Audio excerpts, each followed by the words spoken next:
अरे ज्यांनी त्यांच्या कार्यकाळामध्ये किती लोकांच्या कबरीवरती जाऊन जे आहे हे पुष्पगुच्छ जे आहे हे वाहिलेले आहेत, हे प्रश्न जे आहे हे जाऊन त्यांना पहिले विचारले पाहिजे. आणि ज्यांनी हिंदुत्व सोडलं त्यांना जे आहे मोदीजींवरती बोलण्याचा अधिकार नाही आहे.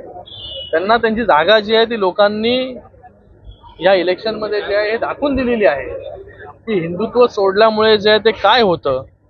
पानिपत जे आहे विरोधकांचं करण्याचं काम त्या निवडणुकीमध्ये लोकांनीच केलेलं आहे. आणि मला वाटतं आत्ता तरी ह्याच्यातून काहीतरी बोध घेतला पाहिजे. मी सगळ्यांना शांततेचं आवाहन आपल्या माध्यमाने इथे करू इच्छितो. आणि मला वाटतं याच्यामध्ये जर कोणी दंगल भडकवण्याचा प्रयत्न करत असेल तर याच्यावरती देखील कठोर असं शासन जे आहे झालं पाहिजे. आज पूर्ण महाराष्ट्रामध्ये 2.5 वर्षामध्ये एकही दंगल नाही. चांगल्या प्रकारे जे आहे हे शासन काम करतंय. लोकांपर्यंत हे शासन जात आहे. वेगवेगळ्या योजना घेऊन हे शासन जात आहे. मला वाटतं काही लोकांना जे आहे ते भगवत नसेल तर त्यांना देखील मी आवाहन करतो की या महाराष्ट्रामध्ये जे आहे ती शांती जी आहे ती अशीच नांदू द्या. कुठेही जे आहे गालबोट लागेल असं जे आहे वक्तव्य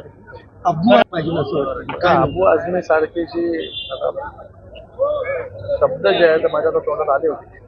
पण त्याच्यावरती माननीय उपमुख्यमंत्री मोदयांनी पण सांगितलेलं आहे की त्याच्यावरती जे आहे त्याला महाराष्ट्रामध्ये राहण्याचा अधिकार नाही.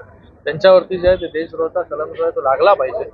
आणि मी आपल्या सगळ्यांच्या माध्यमाने इथून सांगू इच्छितो की प्रतापगडच्या पायथ्याशी अफजल खान की कबर तो झाकी थी, औरंगजेब की कबर अभी बाकी.